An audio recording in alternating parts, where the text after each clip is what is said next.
Should you buy a house in 2022? Interest rates are up, prices are up, we might be going into a recession. There's all kinds of craziness going on. So a lot of people are wondering, should I buy now or should I wait? In this video, I'm going to discuss the things I would think about if I were making the decision today on whether or not to buy a house. The only person who can really answer if now is the right time for you to buy is you. I mean, everyone has to make their own decisions about when's the best time to buy for their situation in life. But here are some things that you should think about as you're making that decision. Hopefully these will help. The first thing I think about is that when you own a home, you make a payment every month and part of it pays down your principal on your loan and increases your equity on that home. When you're renting, you're basically doing that for your landlord and making them rich. When you rent, you're helping your landlord pay his mortgage or her mortgage, and you don't have anything to show for it each month. They are the ones getting the equity, not you. When you own a home, your mortgage payment is actually fixed at a certain rate. It won't change over time. Now your taxes can change, your HOA payment can change, but the mortgage payment itself will stay the same, and that's the bulk of what you're paying. An HOA payment can legally be increased up to 20% in a year. Most HOAs are not going to do this. It's going to piss off their membership and it's not going to make anyone happy. But let's go for an example where they do the worst case thing and they do increase it by 20% in a year. On a $300 a month HOA payment, a 20% increase would be $60 a month.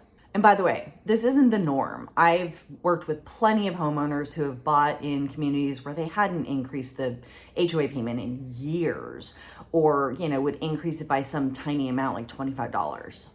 Property taxes in California can only go up 2% on the assessed value in any given year. So if you own $1 million home, 2% is $20,000. So the tax rate will now be applied to your $1,020,000 home instead of your $1 million home. The average tax rate in California is around 1.1%. So in this example, that would be $220 per year or $18.33 per month. So say you had to deal with both of these increases in 1 year, you'd still be looking at less than $80 of an increase per month on your monthly payment. Now, let's compare that to renting. Say your rent is $2,500 per month. Rents are legally allowed to go up 5% plus inflation per year, capped at 9.1%. Given how high inflation is right now, we're expecting to see rents go up by 9.1% this year pretty consistently. On a $2,500 a month rent, that 9.1% increase will be $227.50 more per month that you have to pay for your rent. And that's on an occupied property. As soon as a tenant moves out, the landlord's free to increase the rent to whatever they want. And rents last year went up 22% in San Diego. That means that if you're thinking, well, if my rent goes up too much, I'll just move, that's not going to work. The other thing to think about is just the historic nature of real estate being a good investment. In 2021, the average homeowner had a net worth of $300,000. Renters, $8,000. 45% of Americans agree that real estate is the best investment you can possibly make. Home ownership is a great hedge against inflation. Since the 1970s, we've seen home prices keep pace with or beat inflation consistently. A lot of people are concerned that the interest rates are so high right now. The reality is that interest rates on average across time is 8%. That's the average interest rate. We're still in the 5 to 6 range. So historically, interest rates are still pretty low. But the reality is even if you purchase a home now and have a 5 or 6% interest rate, and then rates drop back into the 4 to 5 range in a year or two, you can refinance at that time. Another option is to get an adjustable rate mortgage where you can probably get a rate in the 3 to 4% range and you can get them for 7 or 10 years. And that gives you plenty of time for the rates to change again, refinance out of the adjustable rate mortgage and lock it in into a lower mortgage rate. And then you don't have to worry about it. But what we do know is that mortgage rates are gonna keep going up. They're expected to go up at least to 6% by the end of the year. Some people have said as much as 7%, maybe sometime next year. A 0.5% increase is like a 10% increase in home prices. And that brings us to home prices, which are expected to keep going up. They will be going up at a much slower rate than they have been. We're not going to be doing this 20, 30, 40% increases year over year. But we are expecting to see 10 to 15% this year, and then maybe like 5% or 3 to 5% for the next few years after that. Currently, most experts agree that prices will go up for at least the next 4 to 5 years and maybe longer. Finally, we can look to investors to see what they're doing to see if they think it's a good time to buy. And 18% of homes last year were purchased by investors, showing that they think it's a good time to buy despite the high prices, despite the high rates. They're still buying. Even Warren Buffett doesn't time his investments. He doesn't try to time the market because he knows that nobody knows what the market's going to do. So as long as the investment looks good to him, it looks like a solid investment, it's a good idea, he makes the investment. You know, sometimes he wins, sometimes he loses, but he doesn't try to time the market.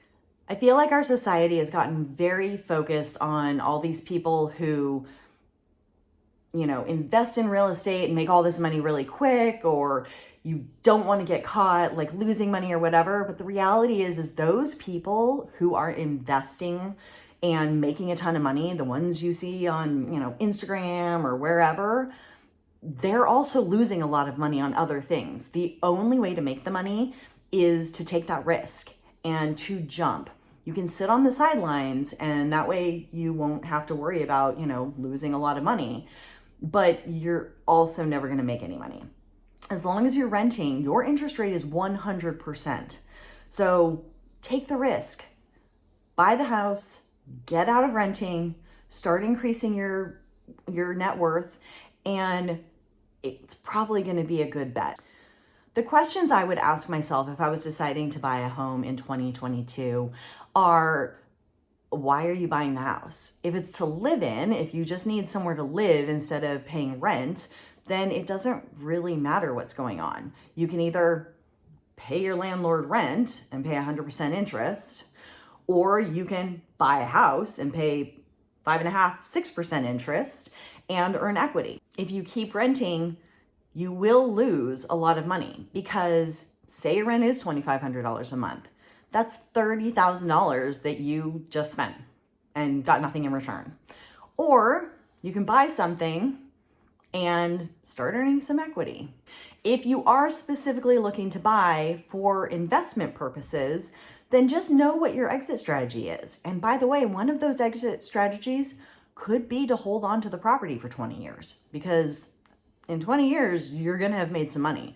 I don't know anybody who bought a home 20 years ago who isn't glad that they did. The other question is, I just think about how long you're going to be in the home. If it's super short term, maybe you don't want to take that risk. But if it's long term, the risks become less and less. So that's one thing I would definitely think about. The final thing is, even if you can't buy your dream home, can you buy something that will work for now? For example, I know a lot of people who rent 1-bedroom apartments and they don't want to buy anything until they can buy 2 bedrooms. But it doesn't make sense. You can rent the 1-bedroom and pay your landlord's mortgage, or you can go buy a 1-bedroom condo and start earning equity. You're still living in the same amount of space. It makes more sense to go buy that 1-bedroom condo. Making this big of a financial decision can be really scary. So the best thing is to look at your specific situation, ask yourself those questions, and decide for yourself if now is the right time. If it's the right time, then go for it. If it's not, that's okay. The best time to buy a house is when you're ready. What do you think of all of this? I'd love to get your comments. What do you agree with? What do you disagree with? Are you planning on buying a house in 2022? And don't miss my next video where I discuss the impact of recessions on the housing market.